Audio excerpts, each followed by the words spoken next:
Hi guys, मीमांसा excellent academy में आप सभी लोगों का हार्दिक स्वागत है।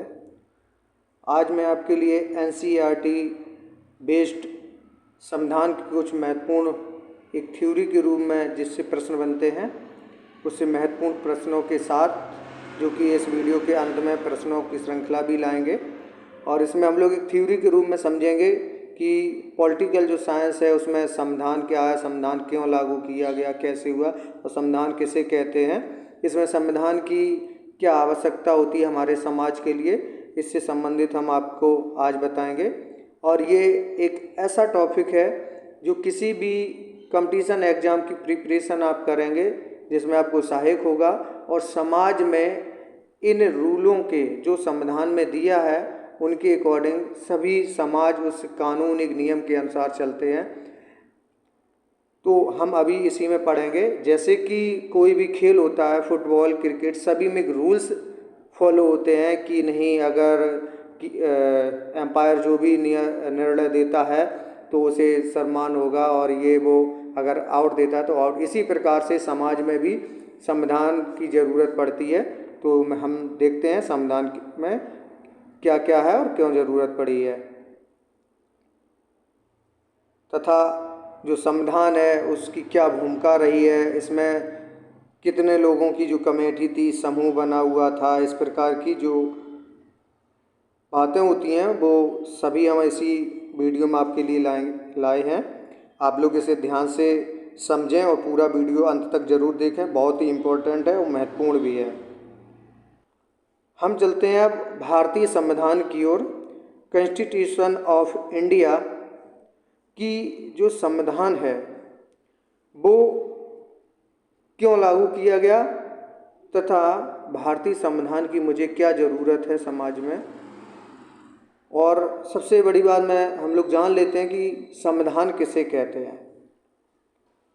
तो जो संविधान है, जैसे कि खेल की तरह खेलों में भी नियम होते हैं, उसी प्रकार से हम लोगों के खेलों की तरह से हर समाज में कुछ मूलभूत जो नियम होते हैं, कॉन्स्टिट्यूटिव रूल्स होते हैं, उन्हीं से समाज का स्वरूप तय होता है और अलग अलग समाजों के बीच क्या है, फर्क का पता चलता है।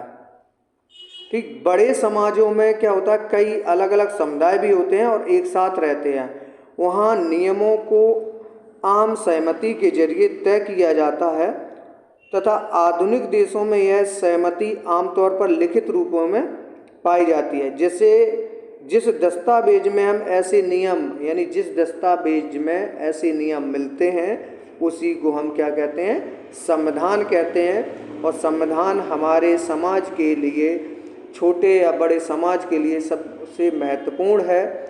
और बिना संविधान के यह अपना देश जो है, समाज में कोई भी प्रगति या इसमें कुछ गलत हो सकता है तो संविधान के अकॉर्डिंग ही चल करके इसमें सभी समाज का एक जो रूल्स बने हैं संविधान से, उसके द्वारा पूरे समाज की देखरेख होती है। तो हम लोगों ने समझा कि संविधान किसे कहते हैं, जो नियम स्वरूप यानी कॉन्स्टिट्यूटिव जो रूल्स हैं जो कोई लिखित रूप में हमें देखने को मिलते हैं, जिस दस्तावेज में ऐसे नियम मिलते हैं उसी को हम संविधान कहते हैं। अब हम लोग पढ़ते हैं नेक्स्ट आगे। अब हम लोग देखते हैं कि किसी देश को संविधान की क्यों ज़रूरत पड़ती है। इसके कुछ फैक्ट हैं तो हम लोग इसको समझ लेते हैं, उन फैक्टों को, कि 1934 में भारतीय राष्ट्रीय कांग्रेस जो है पार्टी, भारतीय राष्ट्रीय कांग्रेस ने क्या किया, संविधान सभा के गठन की मांग की थी।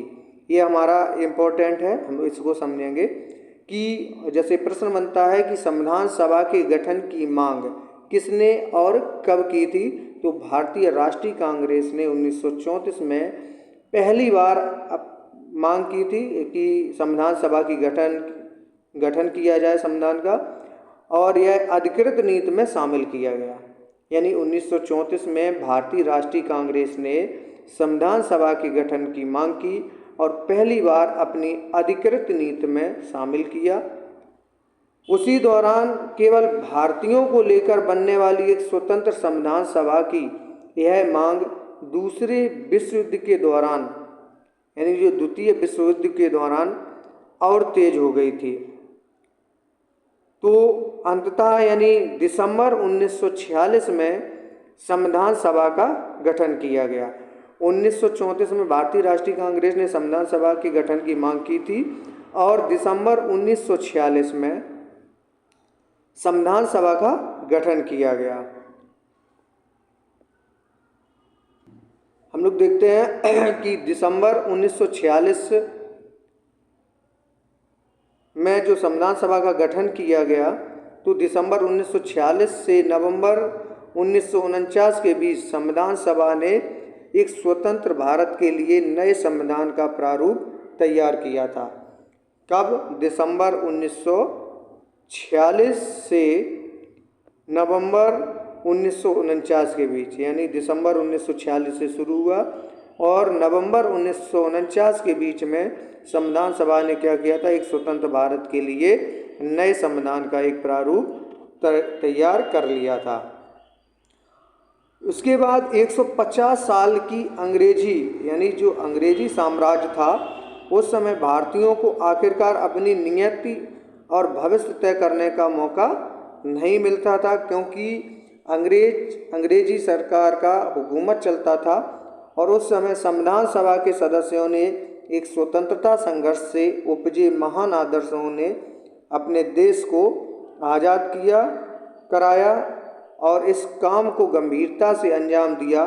तो संविधान सभा के कामों के बारे में हम लोग इसमें समझेंगे कहाँ और कैसे हुआ।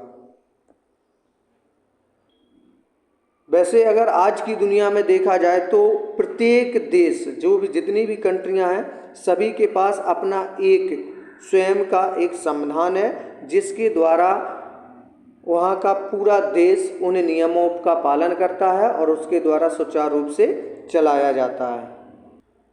अब हम लोग देख लेते हैं कुछ अपने देश से बाहर नेपाल का कुछ फैक्ट है, नेपाल देश का, तो हम लोग उससे समझ लेते हैं कि कुछ घटनाएं हुई थी। जैसे नेपाल में एक पहले से भी संविधान था, लेकिन फिर उन्हें नए संविधान की ज़रूरत क्यों पड़ी बनाने की, तो इसका कारण यह है कि कुछ समय पहले क्या हुआ था, एक नेपाल जो है वो एक राजतंत्र था। कैसा था? एक राजतंत्र था। वहाँ राजा का शासन चलता था और 1990 में बना नेपाल का पिछला संविधान इस सिद्धांत पर आधारित था कि शासन की सर्वोच्च सत्ता राज्य के पास रहेगी।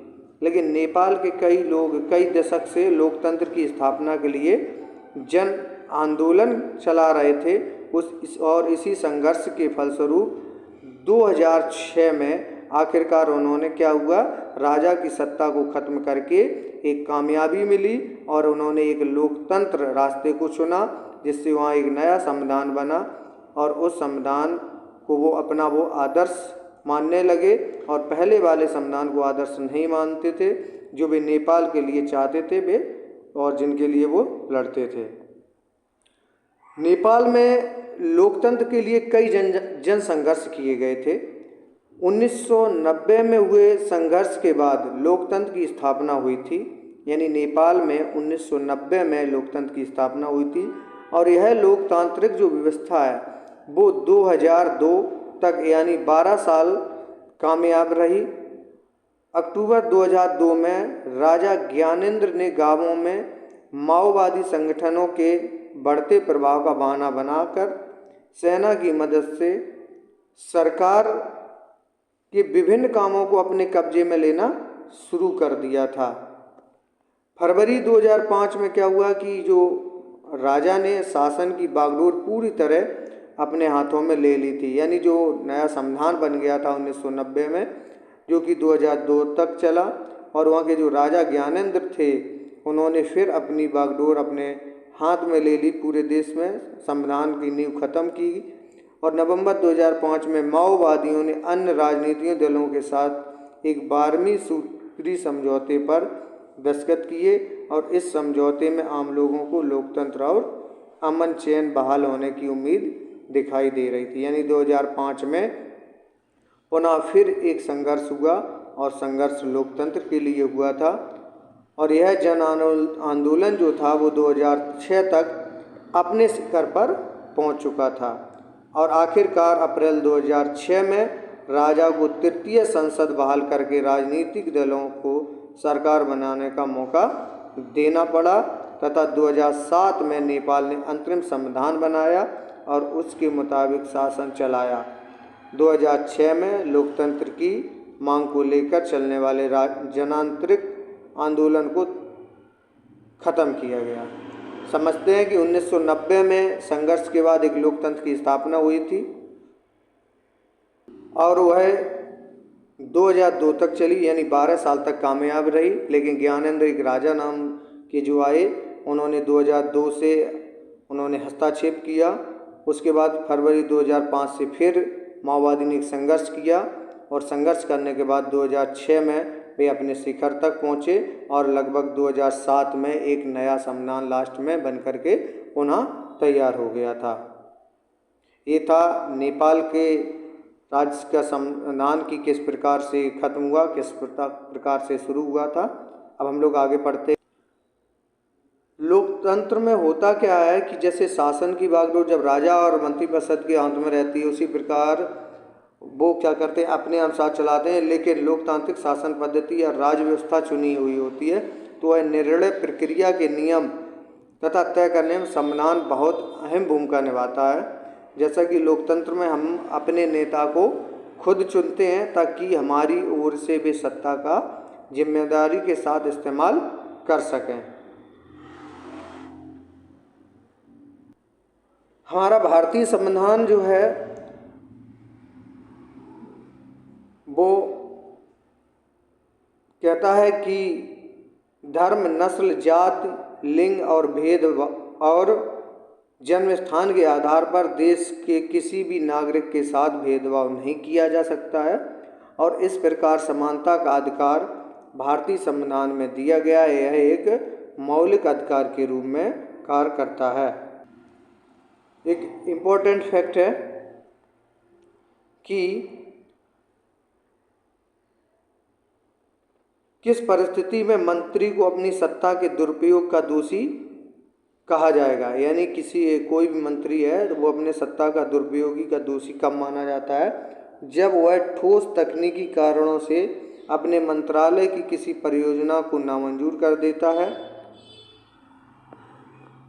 या जब वह अपने पड़ोसी को अपने सुरक्षा कर्मियों से पिटवाने की धमकी देता है या जब वह थाने में फ़ोन करके पुलिस अधिकारियों पर जवाब डालता है कि उसके किसी दोषी रिश्तेदार के खिलाफ एफआईआर दर्ज ना की जाए। तो यह जो है एक मंत्री को अपनी सत्ता के दुरुपयोग का दोषी कहा जाएगा। ये इसके फैक्ट थे, वो भी कब कहा जाएगा।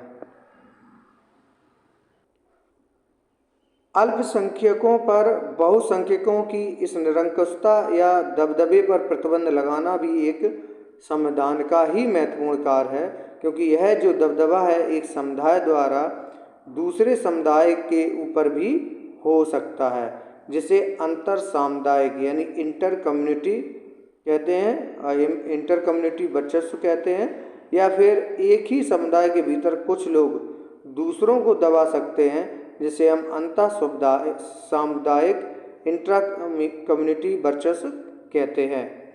यानी इस प्रकार को हम लोगों को ये अपने समाज में देखने को मिलता है। महत्वपूर्ण पॉइंट है जिसे हम लोग पढ़ते हैं कि संविधान सभा को गठित करना या लगना किसी एक आदमी के बस की बात नहीं थी। तो 1946 में जब संविधान सभा गठित हुई तो उसमें लगभग 300 लोगों ने लगभग योगदान दिया था। तो उसी में जो हमारे बाबा साहब भीमराव अंबेडकर जी हैं, उन्होंने क्या भारतीय संविधान का जो जनक माने जाते हैं वो बाबा साहब डॉक्टर अंबेडकर को माना जाता है। और डॉक्टर भीमराव अंबेडकर जी का विश्वास था कि संविधान सभा में उनकी हिस्सेदारी से अनुसूचित जातियों को संविधान के प्रारूप में कुछ सुरक्षात्मक व्यवस्था मिलेगी। यानी ये जो फैक्ट है बाबा साहब भीमराव अंबेडकर जी का, तो इनको प्रारूप समिति का जो अध्यक्ष माना जाता है, और जो संविधान सभा के जो जनक माने जाते हैं वो बाबा भीमराव अम्बेडकर जी को ही माना जाता है। प्रारूप समिति के सदस्य भी यही हैं। ठीक है, इनको इन पॉइंटों को हम लोग ध्यान में रखते हुए याद रखेंगे, जो कि इन्होंने बहुत अच्छा योगदान दिया। अनुसूचित जातियों को संविधान के प्रारूप में कुछ सुरक्षात्मक व्यवस्था भी मिली, लेकिन उन्होंने यह भी कहा था कि भले ही कानून बन गए हों, अभी भी अनुसूचित जातियां बेफिक्र नहीं हो सकती हैं, क्योंकि इन कानूनों का संचालन सवर्ण जो हिंदू हैं वो अधिकारियों के हाथों में ही है। इसलिए उन्होंने अनुसूचित जातियों से आह्वान किया कि वे सरकार के अलावा लोक सेवाओं में भी बढ़ चढ़ करके शामिल हों।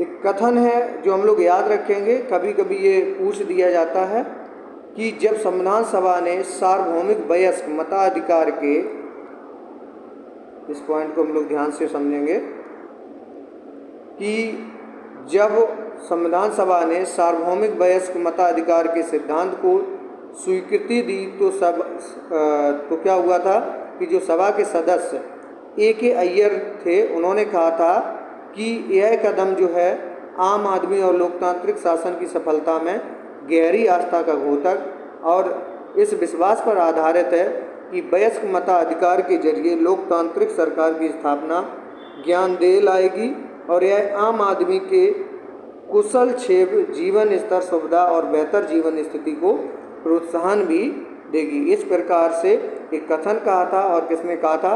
वो कहा था A.K. अय्यर जी ने कहा था इस बात को। और इसी के रूप में भारत का संविधान अपने सभी वयस्क नागरिकों को वोट डालने का अधिकार देता है, और संविधान सभा के सदस्य जब संविधान की रचना कर रहे थे तो उन्हें लगा कि स्वतंत्रता संघर्ष ने भारतीय जनता को वयस्क मताधिकार का प्रयोग करने के योग्य बना दिया है। हम लोग बात करते हैं मौलिक अधिकार की। मौलिक अधिकारों वाला जो खंड भारतीय संविधान की अंतरात्मा भी कहलाता है, जो यानी मौलिक अधिकारों वाला जो खंड है संविधान में, उसे हम अंतरात्मा भी कहते हैं। इसी के साथ इन मौलिक अधिकारों के बारे में डॉक्टर भीमराव अम्बेडकर जी ने कहा था कि इनका दोहरा उद्देश्य है। पहला, हर एक नागरिक ऐसी स्थिति में हो कि वह उन अधिकारों के लिए दावेदारी कर सके, और दूसरा, यह अधिकार हर उस सत्ता और संस्था के लिए बाध्यकारी हो जिसे कानून बनाने का अधिकार दिया गया है। जैसा कि भारतीय संविधान में जो कुछ मौलिक अधिकार भी हैं, जैसे कि समानता का अधिकार, ये हमारा एक मौलिक अधिकार है। स्वतंत्रता का अधिकार, यह भी एक मौलिक अधिकार है। और शोषण के विरुद्ध जो अधिकार है जो संविधान में दिया है, जो कि एक 14 वर्ष से कम उम्र के बच्चों की मजदूरी पर रखना अपराध है। तो यह शोषण के विरुद्ध अधिकार हमारा तीसरा अधिकार हुआ। उसके बाद चौथा अधिकार है धार्मिक स्वतंत्रता का अधिकार। पांचवा है कि सांस्कृतिक और शैक्षणिक अधिकार भी है, कि शैक्षणिक तो अब आज के समय में 14 साल तक बिल्कुल फ्री कर दिया गया, सभी लोग जरूर पढ़ाएं। तथा संविधान उपचार का अधिकार जो है वो एक मौलिक कर्तव्य के अंतर्गत आता है।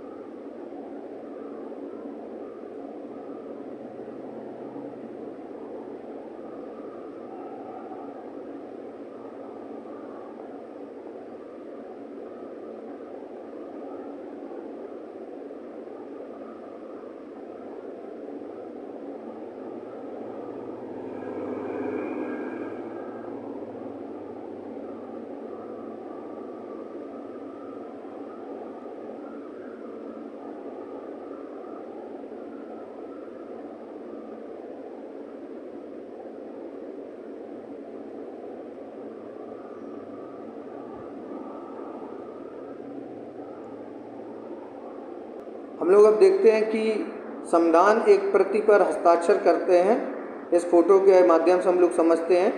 सबसे जो ऊपर वाले चित्र में प्रधानमंत्री जवाहरलाल नेहरू का दस्तखत कर रहे हैं, और दूसरे चित्र में हम लोग देखें कि संविधान सभा के जो अध्यक्ष डॉक्टर राजेंद्र प्रसाद सबसे निचले चित्र में दाएं से बाएं क्रम में लोगों को दिखाई दे रहे हैं। और उस समय श्री जयराम दास दौलतराम खाद्य एवं कृषि मंत्री थे, और राजकुमारी अमृत कौर स्वास्थ्य मंत्री तथा डॉक्टर जॉन मथाई वित्त मंत्री तथा सरदार वल्लभ भाई पटेल थे उप प्रधानमंत्री, तथा उनके पीछे श्री जगजीवन राम तथा श्रम मंत्री खड़े हुए थे। अब हम लोग देखते हैं कि नेपाल का जो सिस्टम है वो 1990 का संविधान भाग 7 कार्यपालिका में उपस्थित है।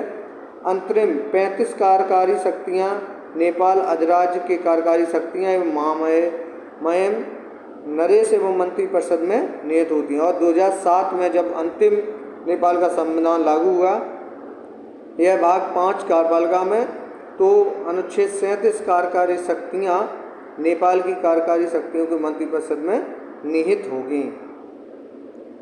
आगे पढ़ते हैं हम लोग।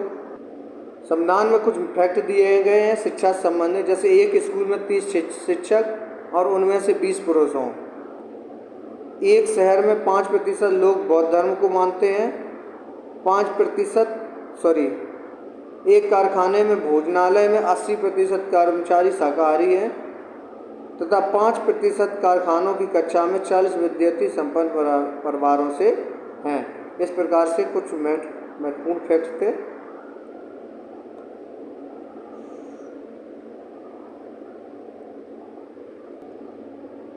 पंद्रह अगस्त 1947 में हमारा आज़ाद हुआ था। हमारा देश जो है वो 15 अगस्त 1947 को आज़ाद हुआ, और आज़ादी के लिए पूरे देश की जनता ने एक लंबा और मुश्किल संघर्ष चलाया हुआ था। राष्ट्रवादी खुलेआम ब्रिटिश सरकार की आलोचना करने लगे और अपने मांगे पेश करने लगे। 1885 में ही भारतीय राष्ट्रीय कांग्रेस ने मांग की कि विधायिका में निर्वाचित सदस्य होने चाहिए और उन्हें बजट पर खर्च करने का प्रश्न पूछने का अधिकार मिलना चाहिए।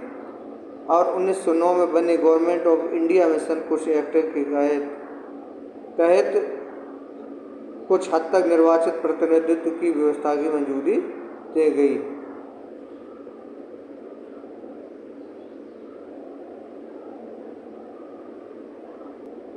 पंचायत राज विधायक एवं संसद के लिए चुने जाने वाले ज़्यादातर निर्वाचित जो प्रतिनिधि होते हैं वो 5 साल की अवधि के लिए उनको चुना जाता है। और ऐसा क्यों? जनप्रतिनिधि केवल कुछ सालों के लिए चुना जाता है। एक फैक्ट है जो कि रोजा पार्क्स नामक एक अफ्रीकी अमेरिका महिला ने 1 दिसंबर 1955 को क्या कर रही थी, एक बस में ट्रैवल कर रही थी। तो उस समय एक श्वेत व्यक्ति के लिए बस में अपनी सीट छोड़ने से इनकार कर दिया गया था। उस समय रोजा पार्क्स उस कानून का विरोध कर रही थी, और जो सभी सार्वजनिक स्थानों पर श्वेत नागरिकों और अफ्रीकी अमेरिकी नागरिकों के लिए अलग अलग दायरे तय करता था, जबकि सड़कों पर दोनों समुदाय के लिए अलग अलग होती थी। रोजा पार्क्स का यह इनकार एक ऐतिहासिक घटना थी। इसी के बाद वहाँ नागरिक अधिकार आंदोलन शुरू हुआ, जिसके फलस्वरूप 1964 में क्या हुआ था, याद रखें, 1964 में एक नागरिक कानून यानी नागरिक अधिकार कानून पारित किया।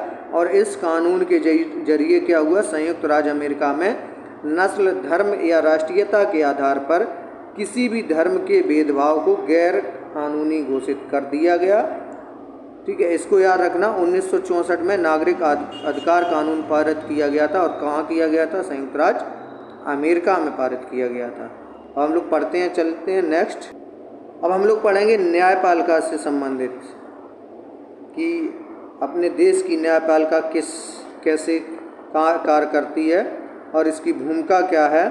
तो जो न्यायपालिका है हमारी, स्वतंत्र न्यायपालिका अपने देश की है, और अपने पास नई दिल्ली में जो स्थित सर्वोच्च न्यायालय जो है और इलाहाबाद में उच्च न्यायालय जो है, ये हम लोगों को न्याय दिलाते हैं, और यह एक स्वतंत्र न्यायपालिका है। आगे बढ़ते हैं इससे संबंधित। अगर हम बात कर लेते हैं संविधान में जो अनुच्छेद 21 जो है, अनुच्छेद 21 अनुच्छेद जो है वो नागरिक को यानी प्रत्येक नागरिक को जीवन का मौलिक अधिकार देने की बात की गई है अनुच्छेद 21 में। और इसमें लिखा है कि प्रत्येक नागरिक जीवन को मौलिक अधिकार दिया गया है और इसमें स्वास्थ्य का अधिकार भी शामिल है। इसके फलस्वरूप न्यायालय ने पश्चिम बंगाल सरकार को आदेश दिया था कि वह अस्पतालों की लापरवाही के कारण हाकिम शेख को जो भी नुकसान हुआ था उसका मुआवजा दे। इस प्रकार से, और यह अपने देश में भारत का सर्वोच्च न्यायालय जो है इसकी स्थापना 26 जनवरी 1950 को की गई थी और उसी दिन हमारा देश गणतंत्र बना था। यानी अपने सर्वोच्च न्यायालय जो दिल्ली में स्थित है उसकी स्थापना 26 जनवरी 1950 में की गई थी और उसी दिन हमारा देश गणतंत्र बना था। और अपने पूर्ववर्ती फेडरल कोर्ट ऑफ इंडिया यानी 1937 और 1949 की भांति यह न्यायालय भी पहले संसद भवन के भीतर चैम्बर ऑफ प्रिंसेस में कार्य करता था और इसे 1958 में इस इमारत में स्थानांतरित किया गया। समझ लेते हैं कि हमारे पास सर्वोच्च न्यायालय तो था, लेकिन ये किस प्रकार से काम करता था। फेडरल कोर्ट ऑफ इंडिया यानी जब जो कि 1937 से 1949 तक इसने कार्य किया और किस रूप में कार्य किया, ये संसद भवन के जो भीतर चैम्बर ऑफ प्रिंसेस के रूप में कार्य करता था। उसके बाद इसे 1958 में इस इमारत में स्थानांतरित किया गया और जो अपने सर्वोच्च न्यायालय की स्थापना हुई थी वो 26 जनवरी 1950 में हुई थी, जिस दिन इसी दिन क्या हुआ था, हम अपना देश जो है वो गणतंत्र बना था। एक फैक्ट है कि पश्चिम बंगाल जो है, पश्चिम बंग खेत मजदूर समिति बनाम पश्चिम बंगाल राज्य 1996 में यह समिति शुरुआत हुई थी इसकी 1996 में। प्रत्येक राज्य का एक उच्च न्यायालय होता है।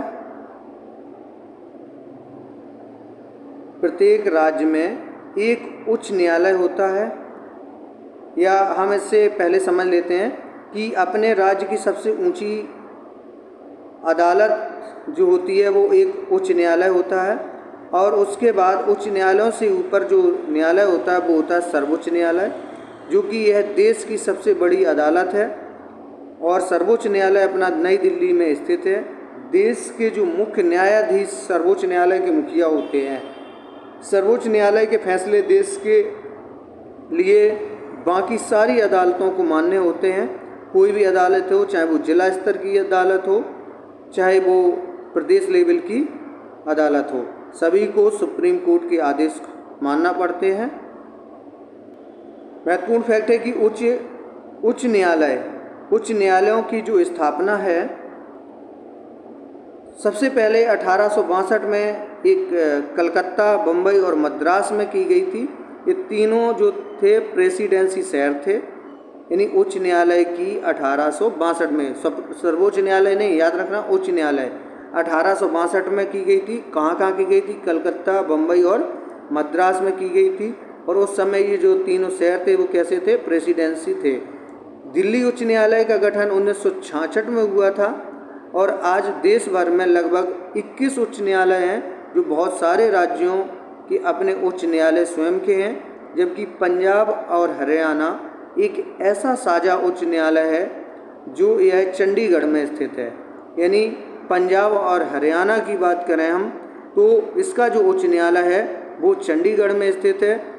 दूसरी तरफ 7 उत्तर पूर्वी राज्यों के लिए गुवाहाटी में एक उच्च न्यायालय की स्थापना की गई थी और ज़्यादा से ज़्यादा लोगों के नज़दीकी पहुंचने के लिए कुछ न्यायालयों की राज्य में भी अन्य हिस्सों की शाखाएं भी हैं। इस प्रकार से जैसे पंजाब और हरियाणा का जो उच्च न्यायालय है वो चंडीगढ़ में है, याद रखना है इस बात को। चलते हैं नेक्स्ट। 1980 के दशक में सर्वोच्च न्यायालय ने एक जनहित याचिका की थी, जिसको हम शॉर्ट में कहते हैं PIL की व्यवस्था विकसित की थी सर्वोच्च न्यायालय ने। और इस तरह सर्वोच्च न्यायालय ने न्याय तक से ज़्यादा लोगों की पहुंच स्थापित करने के लिए प्रयास किया था। अनुच्छेद 21 में कहा गया है कि जो अपने देश में जितने भी स्कूल हैं 8वीं क्लास तक, उनमें सभी मिड डे मील की व्यवस्था का प्रावधान अनुच्छेद 21 में दिया गया है। 26 नवंबर 2007 को भारत के मुख्य न्यायाधीश जो थे वो के.जी. बालकृष्णन ने एक भाषण में कहा था कि भारतीय न्यायपालिका में 26 न्यायाधीशों से लैस एक सर्वोच्च न्यायालय, 725 स्वीकार पदों वाले 21 उच्च न्यायालय, जिनमें 1 मार्च 2007 को केवल 597 न्यायाधीश थे और 14,777 अधीनस्थ न्यायाधीश 31 दिसंबर 2006 को उनकी वास्तविक संख्या जो थी वो 11,767 हो गई थी।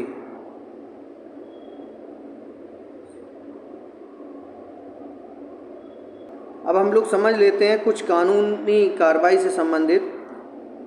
जैसा कि संविधान में अनुच्छेद 22 में यानी आर्टिकल 22 में एक फौजदारी कानून के प्रत्येक गिरफ्तार व्यक्ति को निम्नलिखित मौलिक अधिकार दिए गए हैं कि वो क्या कर सकते हैं क्या नहीं। आपको ऐसा क्यों लगता है कि पुलिस हिरासत के दौरान अपनी गलती मानते हुए आरोपी द्वारा दिए गए बयानों को उसके खिलाफ सबूत और तौर पर इस्तेमाल नहीं किया जा सकता? यानी जो अनुच्छेद 22 और फौजदारी कानून के लिए जो गिरफ्तार व्यक्तियों को जो मौलिक अधिकार दिए गए हैं वो कुछ इस प्रकार से है। जैसे कि गिरफ्तारी के समय उसे यह जानने का अधिकार है कि गिरफ्तारी किस कारण से की जा रही है। इस फैक्ट को हम लोग बहुत ध्यान से समझेंगे कि लोगों को अपने जो अधिकार हैं वो पता नहीं होते हैं, जो कि पुलिस के सामने थोड़ा डरते हैं। तो क्या करना कि संविधान के जो आर्टिकल 22 में एक प्रत्येक व्यक्ति के लिए जो गिरफ्तार व्यक्ति होता है उसे अधिकार दिए गए हैं कि अगर आपको गिरफ्तार किया जाता है तो आप उनको किस प्रकार से आपके अधिकार हैं उनको आप अधिकारों का प्रयोग कर सकते हैं। तो वो इस प्रकार से है, जैसे कि गिरफ्तारी के समय उसे यह जानने का अधिकार है कि गिरफ्तारी किस कारण से की जा रही है। गिरफ्तारी के 24 घंटों के भीतर मजिस्ट्रेट के सामने पेश होने का अधिकार भी है। गिरफ्तारी के दौरान या हिरासत में किसी भी तरह के दुर्व्यवहार या यातना से बचने का अधिकार हमारे आर्टिकल 22 में है। पुलिस हिरासत में दिए गए इकबालिया बयान को आरोपी खिलाफ सबूत के तौर पर इस्तेमाल नहीं किया जा सकता। 15 साल से कम उम्र के बालक और किसी भी महिला को केवल सवाल पूछने के लिए थाने में नहीं बुलाया जा सकता। तो इस प्रकार के जो पॉइंट हैं ये हमारे आर्टिकल 22 में है। इन अधिकारों को हम पुलिस के ऊपर लागू कर सकते हैं। आगे देखते हैं हम लोग, कुछ पॉइंट और भी हैं। हम लोग देखते हैं कि सर्वोच्च न्यायालय ने किसी भी व्यक्ति की गिरफ्तारी, हिरासत और पूछताछ के बारे में पुलिस एवं अन्य संस्थाओं के लिए कुछ खास शर्तें और प्रक्रियाएं तय की हुई हैं। यानी सर्वोच्च न्यायालय ने कुछ नियम निश्चित किए हैं और इन नियमों को डी.के. बसु दिशा निर्देश कहा जाता है। इनमें से कुछ दिशा निर्देश इस प्रकार हैं। यानी डी.के. बसु जो थे सर्वोच्च न्यायालय के मुख्य न्यायाधीश थे, उन्होंने कुछ निर्देश का पालन करते हुए बताया कि इनका पालन करना चाहिए। जैसे कि गिरफ्तारी के समय जांच करने वाले पुलिस अधिकारी को पोशाक पर उसकी पहचान, नाम पट्टी तथा पद स्पष्ट व सटीक रूप से अंकित होना चाहिए। दूसरा पॉइंट है कि गिरफ्तारी के समय अरेस्ट मेमो के रूप में गिरफ्तारी संबंधी पूरी जानकारी का कागज़ तैयार किया जाए। उसमें गिरफ्तारी के समय व तारीख का उल्लेख होना चाहिए। उसके सत्यापन के लिए कम से कम एक गवाह होना चाहिए और यह गिरफ्तार सदस्य के परिवार का व्यक्ति भी हो सकता है। अरेस्ट मेमो पर गिरफ्तार होने वाले व्यक्ति के दस्तखत भी होने चाहिए। नेक्स्ट पॉइंट हमारा जाता है कि गिरफ्तार किए गए, हिरासत में रखे गए या जिससे पूछताछ की जा रही है ऐसे व्यक्ति को अपने किसी संबंधी या दोस्त का या शुभचिंतक को जानकारी देने का अधिकार होता है। नेक्स्ट पॉइंट हमारा जाता है कि जब गिरफ्तार व्यक्ति का दोस्त या संबंधी उस जिले से बाहर रहता है तो गिरफ्तारी के 8 से 12 घंटे के भीतर उसे गिरफ्तारी के समय, स्थान और हिरासत की जगह के बारे में जानकारी भेज दी जानी चाहिए। इस प्रकार के जो पॉइंट है वो सर्वोच्च न्यायालय ने डॉक्टर बसु के दिशा निर्देशानुसार इनको कहा जाता, उन्होंने कहा था। हम लोग चलते हैं अब नेक्स्ट। अब हम लोग समझ लेते हैं कि एफआईआर क्या होता है। एफआईआर प्रथम जो सूचना रिपोर्ट होती है, एफआईआर हम लोग किसे कहते हैं, यानी एफआईआर फर्स्ट इंफॉर्मेशन रिपोर्ट जो होती है, प्रथम सूचना रिपोर्ट, इसे हम प्राथमिकी कहते हैं। इसका क्या है कि पुलिस जो एफआईआर दर्ज होने के बाद किसी भी अपराध की जांच पड़ताल शुरू कर सकती है। कानून में कहा गया है कि किसी संज्ञेय अपराध की सूचना मिलने पर थाने के जो प्रभारी होते हैं वो अधिकारी फ़ौरन एफआईआर दर्ज करनी चाहिए। पुलिस को यह सूचना मौखिक या लिखित किसी भी रूप में मिल सकती है। एफआईआर में आमतौर पर वारदात की तारीख, समय और स्थान का उल्लेख किया जाता है, जिसमें वारदात के मूल तथ्यों और घटनाओं के विवरण, यानी अगर कोई भी आप पुलिस कार्रवाई कराना चाहते हैं तो सबसे पहले आपको एक एफआईआर के रूप में फर्स्ट इंफॉर्मेशन रिपोर्ट दर्ज करानी होती है अपने नज़दीकी थाने या चौकी में जाकर के। उसके बाद आपके कोई भी रिपोर्ट को आगे यानी कार्रवाई जो है जांच पड़ताल शुरू की जाती है। मैं आपको इस वीडियो में जो है एनसीईआरटी जो क्लास 8 की पॉलिटिकल से बुक है उसका मैं आपको इस वीडियो में पूरा निचोड़ ही बता रहा हूँ। आपको पूरा वीडियो बहुत अच्छा रहेगा। जो इसमें इम्पोर्टेंट फैक्ट हैं उन्हीं के बारे में बताते हैं।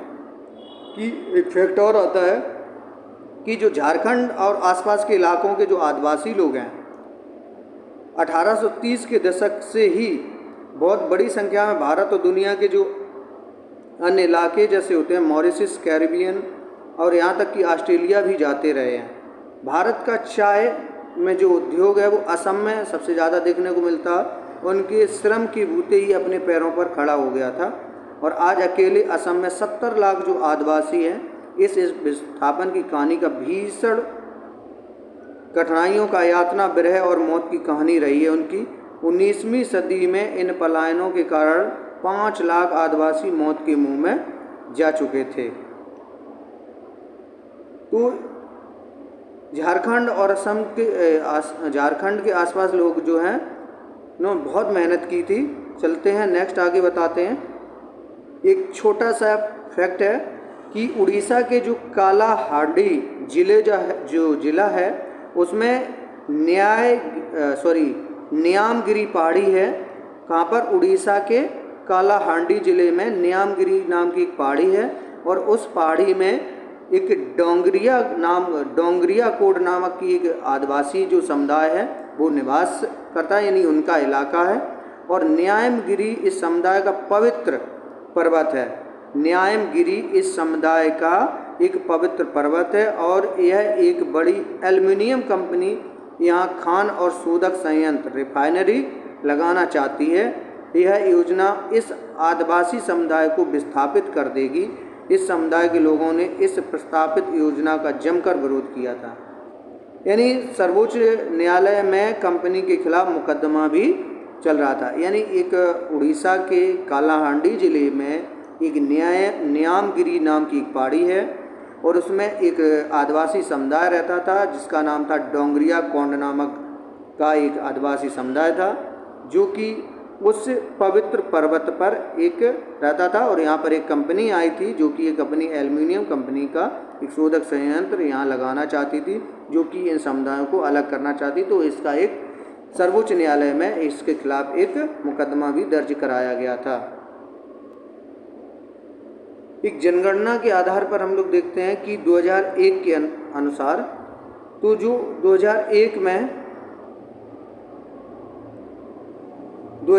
में जो कुल विभिन्न धर्म जो थे टोटल 65%, जिसमें हिंदू जो थे 5%, मुस्लिम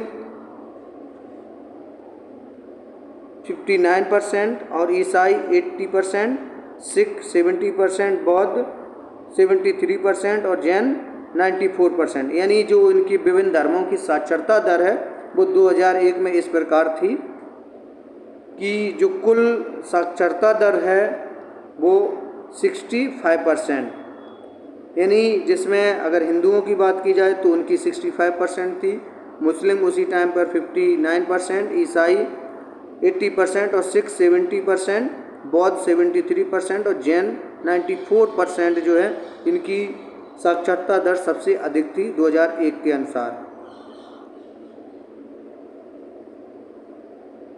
अगर हम लोग उस समय की बात देखें कि जो सरकारी नौकरियों में जो थे वो आबादी जो थी उस समय वो 13.5 और भारतीय प्रशासनिक सेवा यानी IAS जो थे उस समय वो 3 थे, भारतीय पुलिस सेवा अगर IPS की बात करें तो वो 4 थे, और भारतीय विदेश सेवा IFS की बात करें तो 1.8, और केंद्रीय सार्वजनिक क्षेत्र इकाइयों की बात करें तो 3.3, और राज्य स्तरीय तो 10.8, और बैंक रिजर्व बैंक की बात करें तो 2.2 पॉइंट आंकड़े इसमें थे। उस समय 6 से 14 साल की उम्र के जो बच्चे थे वो 25% बच्चे या तो कभी स्कूल नहीं गए थे या स्कूल छोड़ चुके थे। इस प्रकार से हम लोगों को सामाजिक धर्म में जो देखने को मिलता है इस प्रकार के पॉइंट मिलते हैं। एक अधिनियम है जो कि अनुसूचित जनजाति एवं अनुसूचित जाति अत्याचार निवारण अधिनियम 1989, यानी अनुसूचित जाति एवं अनुसूचित जनजाति अत्याचार निवारण अधिनियम 1989 की अगर हम बात करें तो इस अधिनियम में क्या था, एक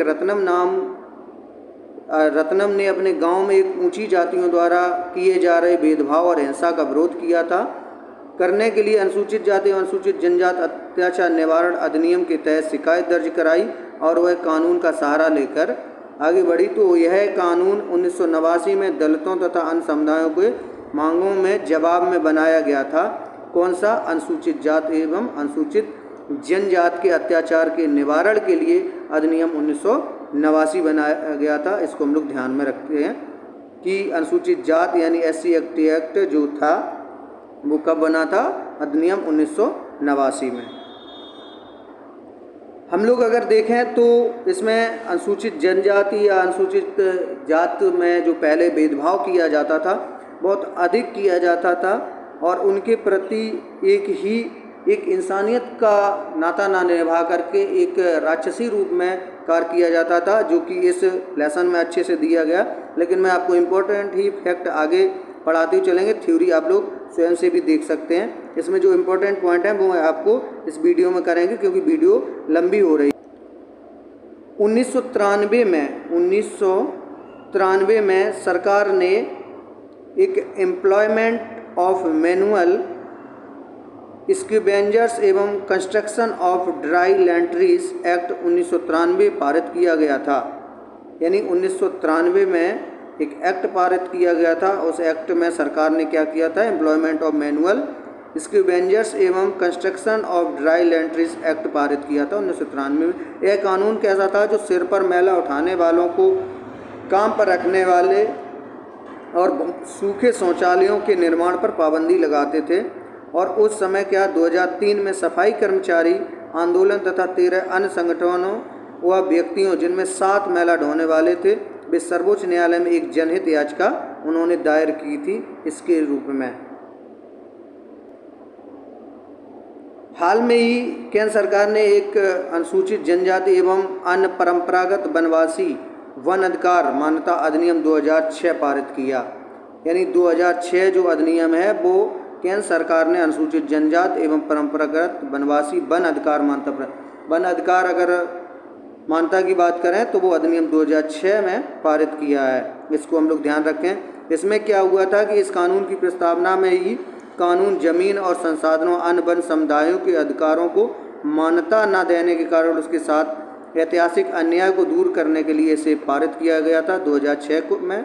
इस कानून में वन समुदायों को घर के आसपास जमीन, खेती और चराई वन उत्पादों पर उनके अधिकार को मान्यता दी गई थी। और इस कानून में यह भी कहा गया था कि वन एवं जैव विविधता संरक्षण वनवासियों के अधिकारों में आता है। इस प्रकार की रोकथाम के लिए 2006 में ही एक अधिनियम पारित किया गया था जो विशेष है वन अधिकार मान्यता के नाम से 2006 में।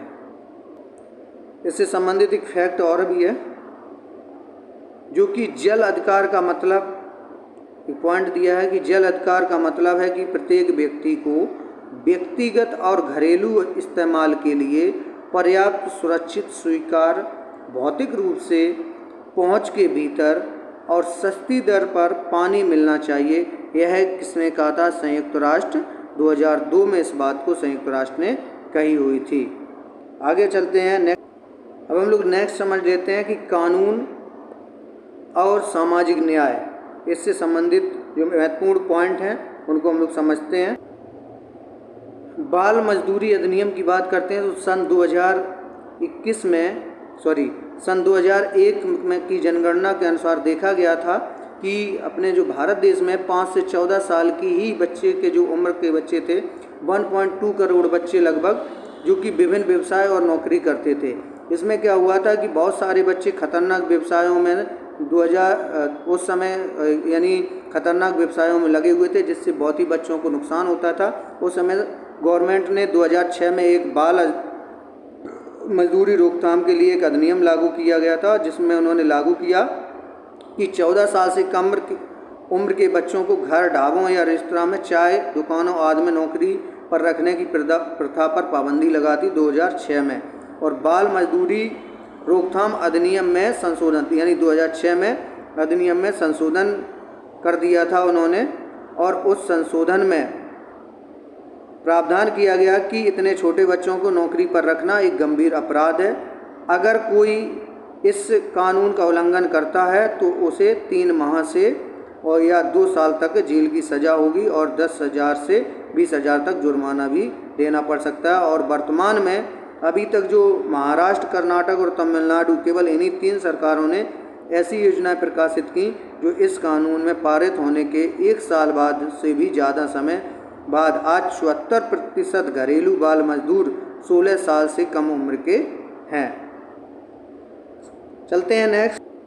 वेरी इंपॉर्टेंट पॉइंट होगा, क्या हुआ था कि 24 साल पहले भोपाल में दुनिया की सबसे भीषण औद्योगिक त्रासदी हुई थी, जो कि भोपाल में यूनियन कार्बाइड नामक अमेरिकी कंपनी का कारखाना था जिसमें कीटनाशक बनाए जाते थे। 2 दिसंबर 1984 को रात के 2 बजे यूनियन कार्बाइड इसी संयंत्र में मिथाइल आइसोसाइनाइट मिक गैस रिसने के से लगी थी। यह बहुत ही जहरीली गैस थी। कब? 2 दिसंबर 1984 में यह घटना हुई थी भोपाल में, जिसमें बहुत ही मजदूर लोगों का जो मृत्यु हुई थी।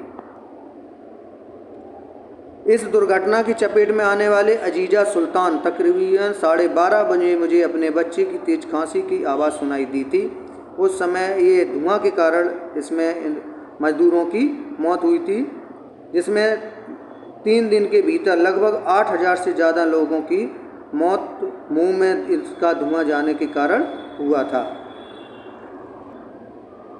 दिल्ली में 1998 के बाद सर्वोच्च न्यायालय ने अपने कई फैसलों में एक अहम भूमिका निभाई और आदेश दिया कि दिल्ली में डीजल से चलने वाली सभी सार्वजनिक वाहन कंप्रेस्ड नेचुरल गैस यानी सीएनजी का फुल फॉर्म होता है कंप्रेस्ड नेचुरल गैस, इस ईंधन का इस्तेमाल करके ही जिससे पर्यावरण प्रदूषण में सुधार हो सके। इसमें उन्होंने 1998 में सुप्रीम कोर्ट ने आदेश दिया था कि डीजल वाली गाड़ी बंद की जाए और सीएनजी से चलाई जाए। ये महत्वपूर्ण पॉइंट था। आज हम लोगों ने एनसीईआरटी क्लास 8 की पॉलिटिकल साइंस के जो महत्वपूर्ण फैक्ट थे उनको बहुत अच्छे से समझा और आशा करता हूं कि आप इन पॉइंटों को अच्छी ध्यान से कई बार 1-2 बार वीडियो देखने के बाद याद हो जाएंगे।